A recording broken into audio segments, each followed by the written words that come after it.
Good afternoon. We're going to start our afternoon session, a roundtable on quarantine agents, and Mr. Montesinos is going to lead this roundtable. He is from the University of Girona, and he has a degree in microbiology from 1982 by the University of Barcelona.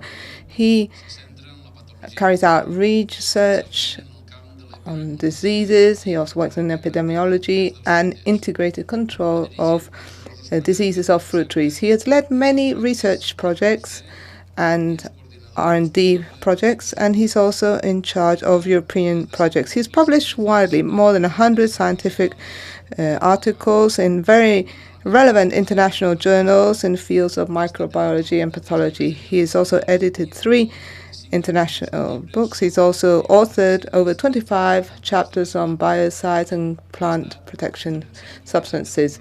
He's spoken at many international conferences, and he's also a member of honor of the Spanish Society of Pathology, where he's chaired it from 2008 to 2009.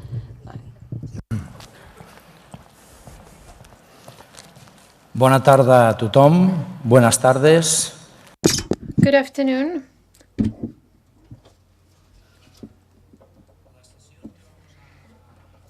This session that we're starting, we're just a little bit late. For obvious reasons, it's not an easy session.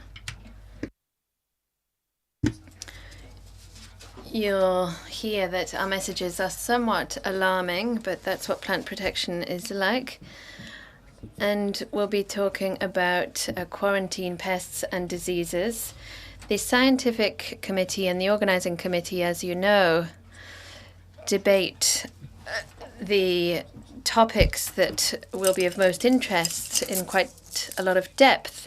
And in this case, we've chosen a series of topics that we'll discuss for their importance.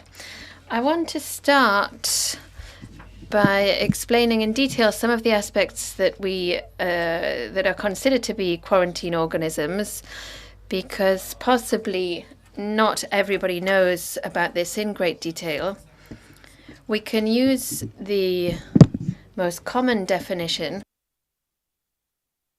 which comes from the International Standards for Phytosanitary Measures from the FAO, and which classifies quarantine organisms as pathogens or pests or insects or arthropods of plants that are not present or that are not established in the European Union. If they're not established, that means that they may be present in some areas, but they're not widespread throughout the community. And they are regulated by specific law because they are damaging to the health of plants and plant products. And that's basically the definition. Sometimes people say, why is this microorganism or that insect on the quarantine list? There is a directive from the year 2000, Directive 29, which regulates the introduction and plants and their products and the hosts of these organisms. And so it affects the movement of plant material and products, which primarily transport these pathogens and pests.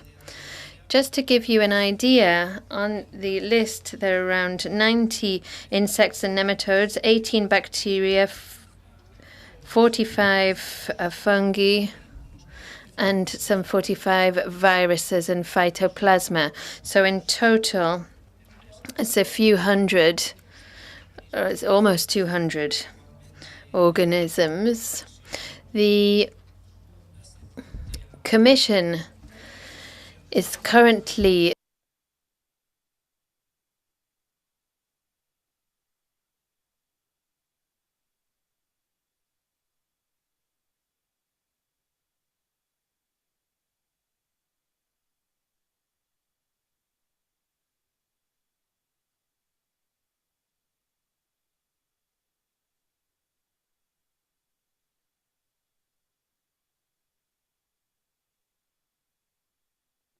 commissioned by Brussels, the EFSA, the European Food Safety Authority, which informs on biotic and abiotic risks to the Commission, re-evaluated this for the categorization. It re-evaluated 28 organisms for the new classification. So in order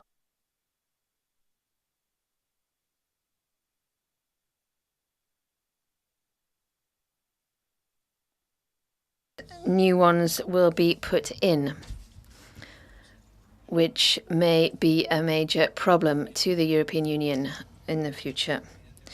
So without further ado, obviously, in the light of all of these lists of harmful organisms, it was difficult for us to make a selection, and the organizing and scientific committees of the Congress felt that there were some older but recurrent topics and other diseases and pests that are emerging and that may be alarming, either because they're not present or they're only present in very limited areas of the Union. So in this session, we're going to talk about Sharka, or plumpox virus, which affects stone fruit, which is present in European Union, particularly Mediterranean countries, but is still a quarantine disease because of the disease that it causes. We then wanted to talk about fire blight, which affects rosaceas, particularly pome fruit and ornamental fruit, and is caused by Owinia ameliivora, which is present in the European Union. And apart from Spain, Catalonia has suffered this problem for many years, and it has been and is controlled, it partially under control, but the outlook is not great for the future. We'll also talk about a recent disease because of the host that it affects, which is sudden drying of olive trees, or rapid drying of olive trees, which is caused by a bacteria, again, which we've known for many years, but which seems to be a new variant, which is Xylella fastidiosa, and specifically one of the strains which is affecting olive trees in Italy. Obviously, Mediterranean countries in particular are very concerned about what this may mean for olive tree cultivation. Then we'll talk about citrus black spot, which is another quarantine disease caused by a fungus, Philosticta citricarpa, which is not present in the European Union, but is equally a cause of concern for citrus fruit producers. And then pests, obviously, we wanted to look at as well. And we'll be looking at invasive species of fruit flies. There's a considerable list of those also, and some are quarantine pests. So we have 5 speakers. All of them are have great international prestige. We have 3 Italian guests. We're delighted about that and privileged because we have similar climate and issues to Italy, but they have a long track record in pests and diseases, particularly the diseases that they're going to be talking about. And so I'm going to introduce our speakers and then we'll get started. Anna Rosa Babini is first. She works in the Regional Plant Health Service in Emilia-Romagna. For those of you who know Italian geography, it's the Po Valley, more or less. And she's going to be talking about Sharka. Anna Rosa has an extensive experience of this virus and its handling, its management, which is what most interests us. Then we'll hear from Franco Finelli, who also has extensive experience. I've known Franco since the start of fire blight.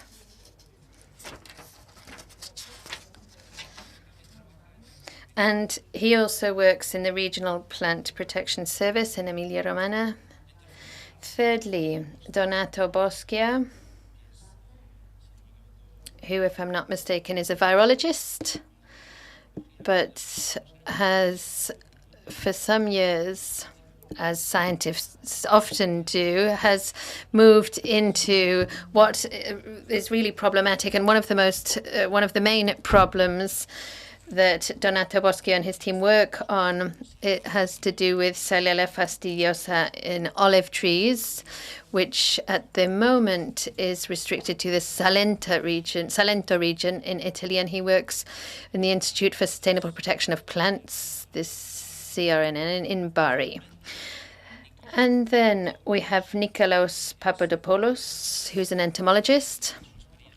And in addition to other insects and pests, particularly diphtheras and fruit flies, he works in Thessaly University in Greece. So without further ado, we're going to hand the floor to the first speaker, Ana Rosa. If you need anything, please